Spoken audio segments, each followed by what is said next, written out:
And thank you, Sabrina. We have to take a quick break, but before we go to break, I want to give you an update on that story coming out of Washington, D.C. It is actually reported that a man, we said earlier, it is actually a woman that actually drove into a Capitol Police cruiser and attempted to run over officers at the U.S. Capitol. She was taken into custody and no injuries are reported.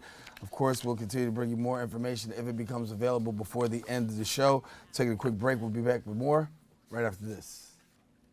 Well, welcome back. The beginning of the year is known for a lot of things, and one of those things, tax season. Well, many people are looking forward to filing and getting their refund check. Some people, it's the worst time of the year. For a refund check, it does sound like a relief to some, and also for others, an opportunity to pay off some debt. Now, here to give some advice on how to improve your credit score, please welcome the CEO and founder of Y2K Credit Solutions, Mr. Andy Suku, and he joins us now. Good to have you back, man. Thank you for having me again. Appreciate it. Good morning. Good morning. For a lot of people, it's an exciting time of year because, you know, tax season means I get my money back. And now, you know, some people are shopping, some people are saving. But, you know, of course, there's some things that we can be doing with the tax returns. Absolutely. One thing we want to tell consumers to buy yourself some financial freedom. Pay off those high credit card interest rates. And if your tax refund cannot pay all of them off, at least you'll pay enough of them off that your debt to income is going to come down. You can apply for a low interest credit card and balance transfer to other balances that you have and pay those off for the rest of the years. So buying some financial freedom is definitely a good way to start. And a peace of mind, put some money away in your home, in your bank account. In case anything happens to your house, you have a flooding, a roof, things. A lot of consumers don't have 6 months of savings. Right. So tax return is a way of having that peace of mind. And when you say 6 months of savings, people don't always know what 6 months of savings means, and that means what? We can cover 6 months of rent, mortgage, utilities to live, to stay in your house and to live. And it's and every American, really, if you could, the ideal thing is to have at least 6 months saved Correct, up. And if correct. You That's the rule of thumb. It's the rule of thumb. Yeah, right. Have 6 months savings. Also, you want to put away, well, actually, you could take $50 and play the lotto. There's something called Save Your Fund Lotto, where it's $25,000, play $50. And you have a chance to win $25,000. That's the only lotto I'll recommend, though. Other than that, I wouldn't do that. The next thing you want to do is rebuild your yellow brick road, your home. If you have issues in your house, instead of spending it on a car, frivolous things, issues in your home, fix it, because that's what's taking you to the next level, right? Whatever issues you have in your home, whether it be roof leaking, boilers, so forth, you want to spend the money there. So that's another way of saving the money.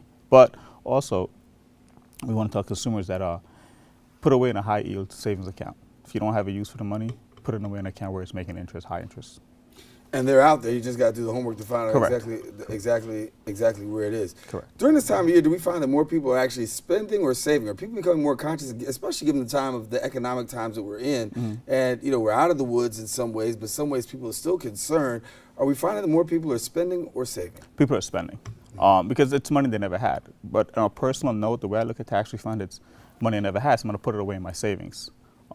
Because if you dip into it now, you're already telling the future of what the rest of the year is going to be like for you and where your next year tax return is going to be used. So you want to get into the habit of trying to put it away and start savings. But everyone is spending, using it for those things they don't need. Cars, bags, you know. Yeah, the small stuff. One last thing we want to tell consumers that if you want to spend the money, invest in yourself. Because that's what's taking you to work, getting you the energy to go to work, invest in your health. Just put it into yourself. An emergency fund. Correct. What is it? How do you define an emergency fund, and what should people be doing? Emergency fund is, for example, let's say you lose your job, right? You have a mortgage payment. You have credit card payments. So that comes back to the 6 month savings. You want to at least have that 6 month savings, and at least about 6 months of what your rent would be is what the number should be in your savings account. Your current mortgage or rent payment. And so, during this time of year, people are out there trying to find credit, trying to get credit cards, trying to work on, you know, possibly getting a credit card and get their thing. Advice, which one should they do? On the credit cards, the thing is, if you have high debts, you're not going to be able to get the credit cards, right? So you want to pay everything off as much as you can. But we had this conversation last year when I was on the show talking about credit cards. You should only have two major credit cards in your bank account, not the department store cards. The cards are going to give you points back and low interest rates. So people make sure to take advantage of that. And building up your credit during this time, is it possible, even with tax returns, to do things that could actually help to build up your credit? Well, absolutely. Remember, if you're paying off your debts, your credit's going to go up. Your debt to income comes down, right? Right. So you definitely want to pay off some of these bills that you have to build a credit up, to get more credit cards and get better credit cards, come out of the B bank and go into the A banks. A banks are where you have interest rates very, very low. And that collection account, obviously, that's very important. Well, exactly. I mean, if you have a tax refund and you have debts and you can split it, pay half of it towards the collections. Clean your credit up and save the other half.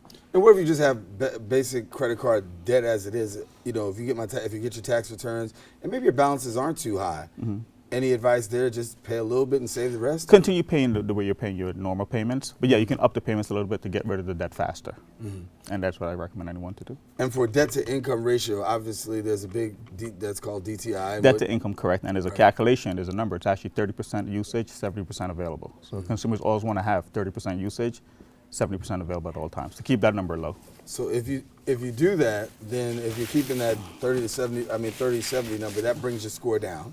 Well, no, the 30-70 split keeps your score high. I mean, it's if you go past the 30%, then your score goes down.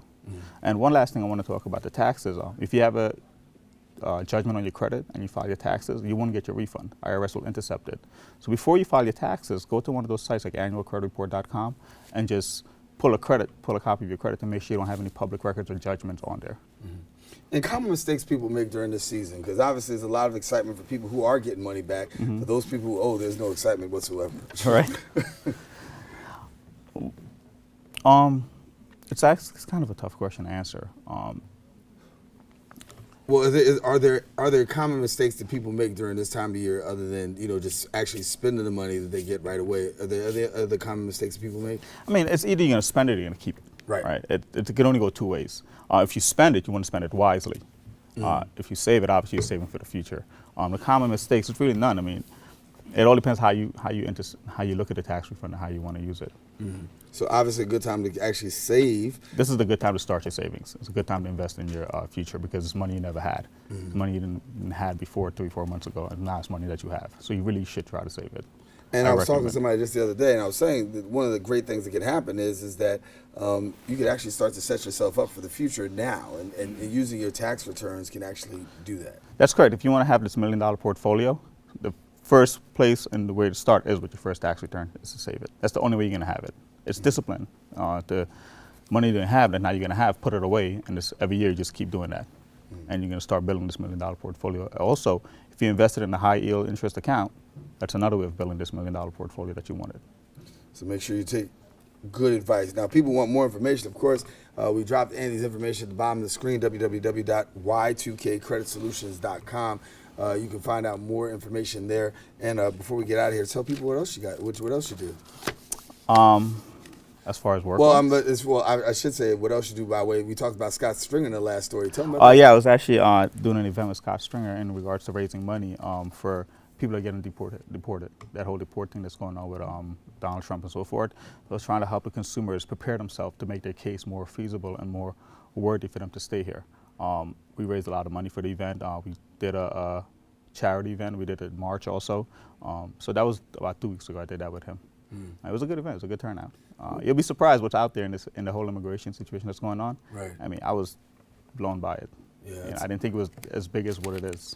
Oh, it's very big. It's very big, and that's why we want you to stay tuned to Open. We'll get you that information about the immigration situation. And then, Andy, we'll also see you over on Perspectives, and you'll share a little bit more about that. So thank you for coming and sharing with us here. Thank you for having me, Darren. Appreciate All righty, Andy Succo, President and CEO, founder of Y2K Credit Solutions, our guest here in studio. Guess what? We come to the end of our show today. Want to thank all of our guests for joining us, and most of all you, the viewer, for tuning in. Now, if you missed any part of today's show, please catch the Recablecast at 5 and 10 p.m.